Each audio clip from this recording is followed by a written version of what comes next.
হাওড় অঞ্চলের মানুষ শিক্ষার দিক দিয়ে অনেকটা পিছিয়ে আছে, সে বিষয়টা আমি জানি। এখানে কি কি সমস্যা আছে সেগুলো দেখার জন্যই আমি সুনামগঞ্জে এসেছি।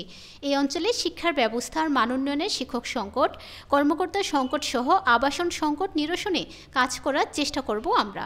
তিনি আরও বলেন, আগামী বছরের জানুয়ারি মাসে শিক্ষার্থীদের হাতে বই তুলে দেওয়া হবে এবং প্রাইমারিতে খুব বেশি পরিবর্তন হবে না।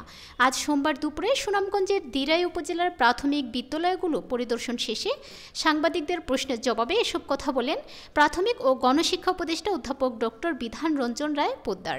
বিদ্যালয় পরিদর্শন শেষে বাংলাদেশ ফিমেল একাডেমি মিলনায়তনে শিক্ষা উন্নয়ন শীর্ষক এক আলোচনা সভায় যোগদান করেন তিনি। এ সময় উপস্থিত ছিলেন প্রাথমিক ও গণশিক্ষা মন্ত্রণালয়ের অতিরিক্ত সচিব সাখাওয়াত হোসেন, সুনামগঞ্জ জেলা প্রশাসক ডক্টর মোহাম্মদ ইলিয়াস মিয়া, পুলিশ সুপার আফম আনোয়ার হোসেন খান প্রমুখ। শিক্ষক সংকট দূর করার জন্য এখানে আমাদের শুধু শিক্ষক না, আমাদের কর্মকর্তা আছে, কর্মকর্তা সংকটও খুব বেশি। এই বিষয়গুলো দূর করার চেষ্টা করি না, সেই বিষয়টা আমি জানি, সেই জন্যই আমি আসছি এই অঞ্চলে প্রথমে দেখার জন্য যে সমস্যাগুলো প্র্যাকটিক্যালি কী, এবং সেই জন্যই আমি এখন স্কুলে যেতে চাচ্ছি।